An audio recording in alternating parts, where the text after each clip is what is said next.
Welcome to the first episode of Struecker Ministries. This episode is not designed to take the place of your church. It's designed to come alongside you and help you understand the faith, but also help you reach out to somebody that's in your life that's really far from Jesus. And we're going to start with the Bible character of Joseph. This is the descendant of Abraham, Isaac, and Jacob. And Joseph goes through some incredible hardships. God has a plan for his life. And today, God reveals that plan to Joseph. But only God knows just how many hardships are going to be in the path before this plan comes to pass. And so I just want you to sit back and watch as we unpack this crushing weight of God's will in Joseph's life. And maybe that's what you're going through in your life right now. Check out this episode from Genesis 37, will you? Today, what you're going to see from the Bible is the crushing weight of God's will. If there is a guy anywhere in the Bible outside of Jesus Christ that ends up becoming exactly what God planned for his life, but in the process, it is a mess. In fact, it is brutal to get there. It's a guy by the name of Joseph. We turn the Bible today, we turn the corner in the book of Genesis. Up to this point, we've been talking about those founding fathers of the faith, Abraham, Isaac, and Jacob. Starting today, we take a turn onto a new road, and this road will take us to the end of the book of Genesis. Now we start looking at Jacob's children. In fact, we look at one child, Joseph. Now, there'll be some stories along the way of other sons of Jacob. But from here on out, Jacob is the starring role in the rest of the book of Genesis. And Joseph is the starring role. And Joseph is going to run into some problems right out of the gate today. And things are not going to turn out in Joseph's life the way he wants them to, the way that he thought that they would turn out. And I think there's a lot that you and I can learn from Joseph.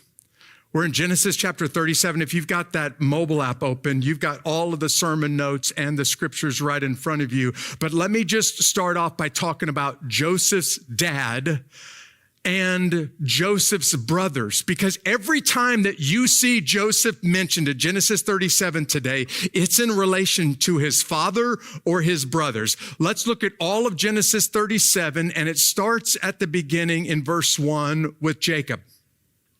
Jacob lived in the land where his father had stayed, the land of Canaan. These are the family records of Jacob. Now, don't forget that God has already changed his name from Jacob to Israel. And what we're learning about today is the 12 sons of Jacob, the 12 tribes of Israel. At 17 years of age, Joseph, he doesn't like to be called Joe, tended sheep with his brothers. The young man was working with the sons of Bilhah and Zilpah, his father's wives, and he brought a bad report about them to their father. I guess no one ever told Joseph that snitches get stitches. Now, Israel loved Joseph more than the other sons because Joseph was a son born to him in his old age, and he made a long-sleeved robe for him. When his brothers saw that their father loved him more than all the other brothers, they hated him and could not bring themselves to speak peaceably to him. And then Joseph had a dream. And when he told it to his brothers, they hated him even more. The key word in this passage today is the word hated. And I want you to understand, when the Bible uses this word hated today, we're not talking sibling rivalry. My dad likes you more than he likes me. This is murderous hatred that the Bible is describing. In fact, before we even get out of this chapter today, these boys hate their brother so much that they are literally going to try to wipe him off the face of the earth. They're going to try to kill their brother because of this. Listen, Joseph is just simply trying to survive in a hostile family. And today, it gets from bad to worse. I was listening to Tony Main, this former Army Ranger, now in the Hall of Fame, talking to some leaders out on post. And he said, you know, the way that I view my life is like a green army man in God's kingdom. God has lots of green army men, and he can put them wherever he wants to put them. And they have different green army men doing different tasks. And I'm just simply a green army man where God can place me anywhere that he wants me to do anything with me that he wants me to do. In other words, God is the one in control, not me. I'm just simply the little instrument, and God can do with me whatever he wants to do with me. I think Tony's absolutely nailed it. And this is what God is trying to do with Joseph. But Joseph doesn't make things any easier on himself by going out and spying on his brothers and then coming back and telling dad that his brothers are not doing the right thing. And God gives Joseph some dreams. Chances are you have some dreams in your life. God has some dreams for Joseph. Joseph has some dreams. But you can see clearly from the Bible today, your dreams, Joseph's dreams, and God's dreams might be wildly different than one another. And when those moments come, it's going to be really, really hard to trust God's dreams when you have some dreams for your life. In fact, even for Jacob, Joseph's dad, I am sure he never expected for Rachel, the younger of the two wives, to be dead at this point, and Leah, the older of the two, to still be alive. And the story picks up when God gives Joseph some dreams about Joseph's future. Listen to this. And he, Joseph, said to them, listen to this dream that I had. There we were, binding sheaves of grain in the field. Suddenly my sheaf stood up, and your sheaves gathered around it and bowed down to my sheep. Are you really going to reign over us? His brothers asked him. Are you really going to rule over us? And so check this out. At this point, it showed up over and over again in the Bible. They hated him even more because of his dreams and what he said. And then he had another dream. And at this point, I want to say, Joseph, just stop. Nobody is getting any better. Nothing is getting any better. Things aren't getting better between you and your brothers with these dreams. You might want to just keep this one to yourself, Joseph. But he has to tell everybody about the next dream. He said, look, I had another dream. And this time the sun, the moon, and the 11 stars were bowed down to me. And he told his father and brothers, and his own father rebuked him. What kind of dream is that you had? He said, am I and your mother and brothers really going to come and bow to the ground before you? And his brothers were jealous of him. This is where the hatred comes from. But his father kept the matter in his mind. God is preparing Joseph for the future, and God is giving Joseph some idea of what the future looks like. And let's just put ourselves in Joseph's shoes for a second, can we? If you have these dreams, you got to be pretty excited about these dreams because they probably seem pretty awesome from your perspective, right? But when you start to talk to your brothers about these dreams, how do you think these dreams are going to go over with them? Because already dad has elevated you above your brothers by giving you this special coat. And now apparently God is elevating you above your brothers because these dreams are pretty obvious. You're going to become more important than us. That's why our sheaves of grain lie down in front of yours. That's why even the sun, the moon, and the stars are going to bow down to you. And even Jacob recognizes these dreams are saying that Joseph is going to become pretty important, pretty special. From Joseph's perspective, these dreams are probably pretty awesome. But if you're one of the other 11 brothers, these dreams are not that awesome for you. In fact, they're kind of awful for you, and your brothers already don't have a great relationship. So Joseph, you might want to just set on those dreams a little bit. Maybe you want to just tuck them away. I kind of want to ask, why is he so intent on sharing these dreams with his brothers? Is it pride? Is it foolishness? Listen, Obviously, dreams are going to play a big role in Joseph's future. Spoiler alert, these dreams are going to come true a long time in the future with a lot of pain in front of it. But why is he so urgent to share them with his brothers? Is it because he's proud? Is it because he's arrogant? Is he just simply being foolish? Because these dreams are showing there's big things in store for you, Joseph, but what you don't understand is what's waiting for you before these dreams come to pass. But I want to ask you a question, and church, let's get real with each other for a second. You have some dreams for your life. God has some dreams for your life. And sometimes those dreams are wildly different from one another. You have an idea of where you think your life should go. God has some plans for your life. In fact, in the book of Jeremiah, chapter 29, the Bible makes it very clear that God has some plans for your life. You want it to go to the right. God has some dreams or some goals for your life to go to the left. Which is the better dream to follow, church? God's dream. Yes, you have some desires. Yes, you have some goals, but you and I can only see what we can see. We can't see what the future's holding, what the future's going to hold. Joseph can't see what the future's going to hold. God is giving Joseph an idea of what's coming, and it's coming down the pipe, way down the pipe. But Joseph has no idea how wildly different things are going to turn out than he ever expected it to be. And there are going to be some days where it's going to feel like God doesn't care about your dreams. God is not on the same plan that you're on. It's going to feel like your dreams are over here and God's dreams are over here, and the two don't line up. And when those days come, church, remember Jeremiah 29:11. I know the dreams that I have for you, declares the Lord. Dreams for your good, dreams to prosper you and to give you a future. And my dreams might be very, very different than your dreams. Let me just get real with you for a second. His dreams are pure. His dreams are perfect. His dreams will always be what's best for you. But there is no guarantee that those dreams might not be painful before you get there. And no one in the Bible outside of Jesus Christ himself knows that better than Joseph.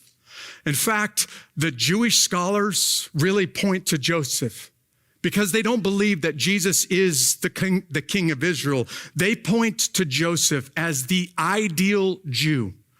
This is what it looks like to follow God's plan, no matter how painful it gets. And even when it goes from bad to worse, Joseph doesn't give up his compromise or compromise his integrity. Joseph doesn't get revenge. God's got some plans for Joseph. And Joseph is bought into these plans, but he has no idea how incredibly painful it's going to become. And let's just call it what it is, how evil his brothers will treat him. Don't forget, we're talking about the 12 tribes of Israel right now. And apparently they didn't learn that evil, when it works the first time, it's no guarantee that evil works the next time. The last time that the sons of Jacob were in Shechem, they murdered in cold blood all of the men of Shechem, and they did it to get revenge, and they also did it to get rich. Well, look at where they are again. Verse 12, his brothers had gone to pasture their father's flock at Shechem. And you can bet that they haven't forgot what they did last time they were in Shechem. And now they're back. And obviously they have very evil intentions, because listen to this. Israel said to Joseph, your brothers, you know, are pasturing the flocks at Shechem. Get ready. I'm sending you to them. I'm ready, Joseph replied. And then Israel said to him, go and see how your brothers and the flocks are doing, and bring word back to me. So he sent him from the Hebron Valley, and he went to Shechem. I want to pause for a second. If I'm Joseph, I want to ask Dad a question. Dad, if you send me out there to go check out my brothers who are already angry with me, who already hate me, how do you think things are going to go for me? Because if I go out there, they see me spying on them and they're not doing anything wrong, it's going to be bad. If I go out there, I'm spying on them, they don't even know I'm spying on them, and they're doing something wrong, it's going to be worse. Dad, you're sending me into a situation where there's absolutely nothing good that can come out of this from my side. But Joseph is ready and jumps right in there, and he goes searching for his brothers. Now, this man that the Bible describes here, we don't know anything about him. In fact, some Bible scholars think maybe this is an angel, but almost everybody believes God supernaturally helped Joseph at this point. Do you buy that? Okay, hang on to that thought for just a second. A man found Joseph wandering in the field and asked him, "What are you looking for?" "I'm looking for my brothers," Joseph said. "Can you tell me where they're pasturing their flocks?" "They've moved on from here," the man said. "I heard them say, 'Let's go to Dothan.'" So Joseph set out after his brothers and found them at Dothan. They saw him at a distance because that long sleeve robe is a perfect sniper's target, and Joseph is now behind enemy lines. And before he had reached them, listen to this, they plotted to kill him. This isn't simple hatred. This definitely isn't sibling rivalry. This is, we want him gone, and we will kill our own flesh and blood. And they said to one another, "Oh, look, here comes that dream expert. So now come on, let's kill him and throw him into one of the pits. We can say that a vicious animal ate him, and then we'll see what comes of his dreams." And this is brother ready to kill brother because of their hatred for one another. The last time that Simeon and Levi were in Shechem, they killed all of the men of the land, and they killed for revenge, and they killed to get rich. And apparently they haven't forgot about it. And now they're back in Shechem, and they're ready to kill again because they've got a taste for blood. And when they've got the taste for blood, it's really hard to get it out of them. But this time it's their own brother. And they see him coming from a distance, and they probably know Dad sent him out here to spy on us.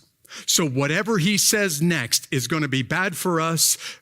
Joseph ought to be wise enough at this point to know whatever I say next is going to be bad for me. But if you put yourself in Joseph's shoes for just a second, I'm now stuck in between honoring my father and doing the right thing towards my brothers. And so Joseph goes out there and goes to check on them.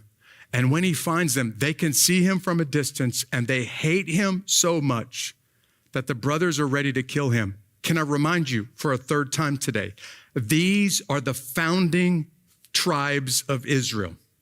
And this is how ugly, how evil, how messed up this family is, which ought to make you feel a little bit better about the dysfunction at your last family reunion, because at least it wasn't this bad.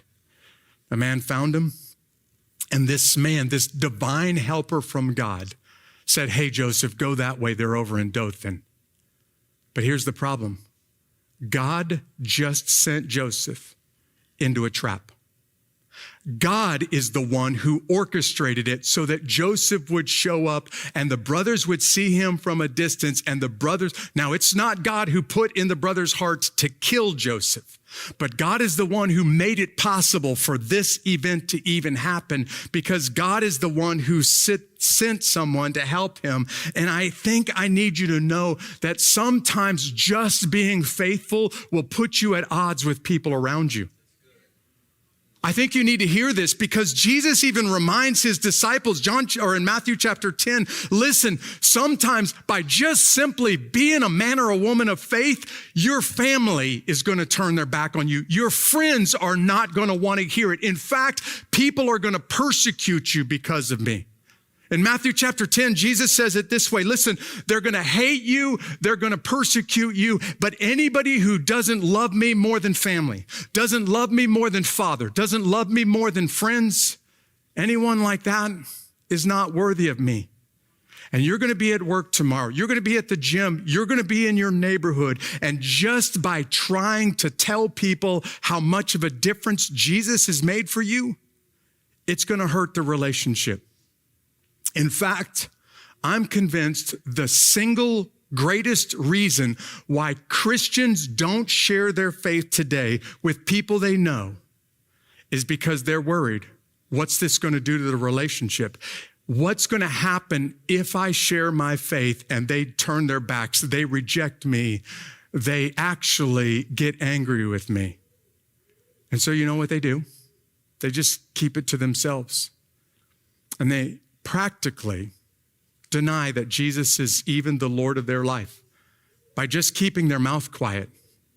That very same chapter, Matthew chapter 10, verse 33, Jesus says, anyone who doesn't acknowledge me, anybody who denies me before your friends and your family, I'll deny you before my Father in heaven. In other words, there's no way around it. Sometimes just living out your faith is going to cost you some very, very valuable friendships, and there may be no way around it, which is where Joseph finds himself today. And if it can happen to Joseph, if it can happen to Jesus, then it can happen to you too. And what you see next is the dreamer tumbles down the rabbit hole. And I'm specifically using Lewis Carroll language right now because he goes from bad to worse down the rabbit hole. Listen to how Genesis 37 ends. When Reuben, the firstborn child of Jacob and the firstborn of Jacob's first wife, Leah, when Reuben heard this, he tried to save Joseph from them. He said, let's not take his life. Reuben also said, don't shed blood. Throw him into the pit in the wilderness, but don't lay a hand on him. Reuben intended to rescue him from them and return him to his father. And I want to just pause and give mad respect to Reuben right now. You know that Reuben has already sinned greatly. He's already made a mistake. And Reuben has already lost his place as the firstborn who will receive the double portion. Now Jacob's second wife, the first son of the second wife, is Joseph. And Reuben is doing everything that he can to make sure that not only Joseph survives, but Joseph gets the double portion that should have gone to Reuben before Reuben's first sin. When Joseph came to his brothers, they stripped off his robe. The Bible doesn't give us the violence of what happened, but there's no doubt that this was bloody, this was murderous violence. They stripped off his robe, of Joseph's robes, the long-sleeved robe that he had on, and they took him and they threw him in a pit. The pit was empty without water, and they sat down to eat a meal. And when they looked up, there was a caravan of Ishmaelites coming from Gilead. The Hebrew scholars in the Hebrew Midrash says there's incredible irony in this verse. You see, Joseph is in a pit and his brothers are eating. But there's a day coming when Joseph's brothers are going to be in a pit and Joseph is going to be eating, and God is going to completely turn the tables on these two. But it is going to be 20 years of pain and suffering before that day happens. Their camels were carrying aromatic gum, balsam, and resin going down to Egypt. And Judah said to his brothers, not much better here, what do we gain if we kill our brother? Let's make some money. Instead of just murdering him and not getting anything out of it, let's make some money off of him. What do we gain if we kill our brother and cover up his blood? Come on, let's sell him to the Ishmaelites and not lay our hand on him, for he is our brother, our own flesh. And his brothers agreed. When the Midianite traders passed by, his brothers pulled Joseph out of the pit and they sold him for how much? 20 shekels of silver to the Ishmaelites who took Joseph to Egypt. When Reuben returned to the pit and saw that Joseph was not there, he tore his clothes and he went back to his brothers and he said, the boy is gone. What am I going to do? And so they took Joseph's robe. They slaughtered a male goat and they dipped the robe in its blood. They sent the long-sleeved robe to their father and said, we found this. Examine it. Is it your son's robe or not? His father recognized it. It is my son's robe, he said. A vicious animal has devoured him. Joseph has been torn to pieces. And then Jacob tore his clothes and put on sackcloth around his waist. And he mourned for his son many days. All of his sons and daughters tried to comfort Jacob, but he refused to be comforted. No, he said, I will go down to Sheol to my son mourning. And his father wept for him. And meanwhile, the Midianites sold Joseph in Egypt to Potiphar, an officer of Pharaoh and the captain of the guard. The Bible is describing for us now how it goes from bad to worse for Joseph. I got another question for you, and it's very natural from this passage. If God has a plan for Joseph's life, if God has a plan for your life, and his plan is pure, his plan is perfect, his plan is absolutely beyond a shadow of a doubt going to come to pass, does that mean that it's going to be pleasant along the route? No. In fact, from Jesus, from Joseph, and chances are from your own life, God's plan is going to come to pass.